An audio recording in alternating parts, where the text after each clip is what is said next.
É importante você identificar em que etapa do processo você se encontra. Eu vejo pessoas com atitudes erradas, no momento errado. Por exemplo, agora, há pouco tempo atrás, um grande líder me perguntou e falou: Eliezer, como é que eu faço para prospectar mais? Eu quero cadastrar mais pessoas. E eu não respondi para ele, mas pensei comigo. Falei: olha, o estágio desse líder não é de prospectar mais, ele está num outro estágio, é o estágio de acompanhar, de desenvolver lideranças e não de prospectar, estar cadastrando mais pessoas. Quer dizer que um grande líder não cadastra pessoas? Não, ele cadastra pessoas. Mas não é o foco mais. O foco agora é lançar líderes. Nós estamos num modelo de negócio que foi uma ruptura dentro das vendas diretas e também no marketing multinível. Por quê? Porque a doTERRA, ela criou um plano em que se trabalha muito mais a profundidade, não a lateralidade. Então todas as cartilhas antigas falavam que você tinha que cadastrar muito. Cadastre muito, você tem que ter muitas pessoas na sua primeira linha. Muitas pessoas na sua primeira linha. E isso não é verdade aqui. Você pode crescer aqui? Pode, mas não é a maneira mais inteligente de crescer. Então, dependendo da etapa do caminho que você se encontra, você tem que desenvolver a sua liderança e não mais estar tão desesperado por novos cadastros. Por isso que lá na cartilha, no manual da empresa, né, no guia Lidere, ela te dá os estágios que você tem que desenvolver de crença para que você possa evoluir. Ali dá uma clara noção que você faz parte de um processo. Você saiu do zero e vai chegar ao diamante. Quantos quilômetros você já andou nessa jornada? De acordo com a quilometragem que você já rodou, tem que ser a sua atitude, tem que ser o seu desenvolvimento de crenças, desenvolvimento de aptidões, coisas que você tem que fazer que você não fazia antes. E ali diz muito claro, a primeira etapa é muito simples. É a etapa só de você acreditar no produto. E acreditar no produto é fácil, é se permitir, ele vai fazer o resultado. Mas a segunda etapa já é o acreditar em você mesmo e acreditar na oportunidade.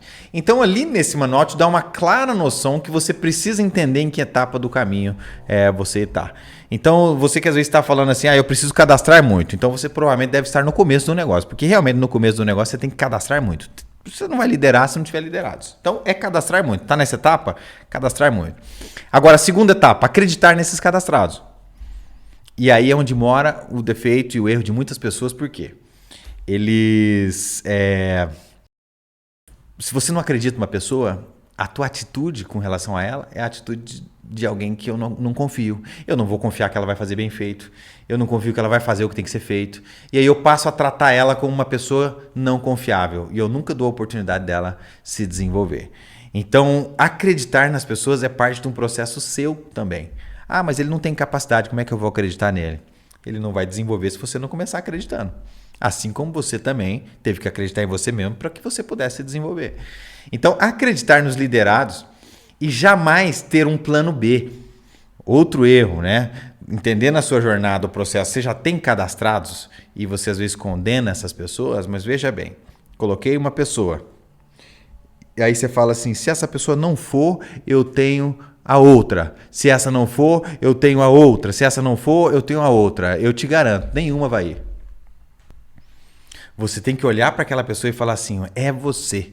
É você que eu acredito, é você que eu coloquei. Se ela minimamente acreditar nessa oportunidade, a tua atitude com relação a ela, se você desenvolver essa crença, vai ser construindo um negócio a partir dela. Então, se você está nessa etapa de que tem pessoas já na sua organização, desenvolva a habilidade de acreditar nelas. Isso é um processo seu, não é delas. Elas são incapazes hoje, quem sabe porque você ainda não teve a crença antes delas. Eu sou exemplo disso, alguém acreditou em mim antes mesmo de eu acreditar na oportunidade. Quando o Elier veio na minha casa, ele falou assim, Eliezer, eu conheci a empresa, eu tive lá, a empresa é gigante, eu conheço você, eu sei da sua capacidade. Eliezer, você nessa empresa você vai arrebentar. Ele acreditou antes mesmo de que eu acreditasse. Como é que nós esperamos que muitos nossos liderados vão acreditar na oportunidade ou neles mesmos se nem nós acreditamos neles? Então, entenda a fase do processo que você está e ao invés de estar tão focado, quem sabe, em trazer novas pessoas, quem sabe seja o estágio de você desenvolver as suas pessoas e acreditar neles e fazer com que eles também desenvolvam. Pode ter certeza que o seu negócio só vai crescer se você tiver pessoas em desenvolvimento. Não é pessoas desenvolvidas, pessoas em desenvolvimento. E é isso que a gente busca constantemente, estar desenvolvendo pessoas, assim como o material diz, lance líderes e treine treinadores. Um exemplo clássico, né? O casamento. Imagina se toda dificuldade que apresentasse fosse motivo de separação. Quem será que estaria casado? Então, mas quando casou, quando decidiu, porque casamento é decidir ficar casado, né? Decidir estar casado. É a qualquer custo manter esse relacionamento. E se você tiver essa crença e essa determinação com o seu downline, a qualquer custo quero levar essa pessoa a diamante, quero levar essa pessoa a ser o meu qualificador. Pode ter certeza que você vai ter muito mais pessoas andando do que se você ficar só trazendo as pessoas e esperando que algum deles desenvolva. Eu vejo pessoas perdendo tempo imaginando que é assim que acontece com os grandes líderes, que eles tiveram a sorte de trazer pessoas prontas, pessoas que andaram. Não foi bem assim. Os grandes líderes sempre têm a capacidade de ver as pessoas muito melhor do que elas estão naquele momento. E por fazê-las acreditarem que elas serão melhores, essas pessoas passam a ser exatamente como a visão primária, onde ele viu essas pessoas serem grandes líderes, mas não eram naquele momento. Ele fez elas acreditarem que fossem. E esse é o nosso desafio como treinador.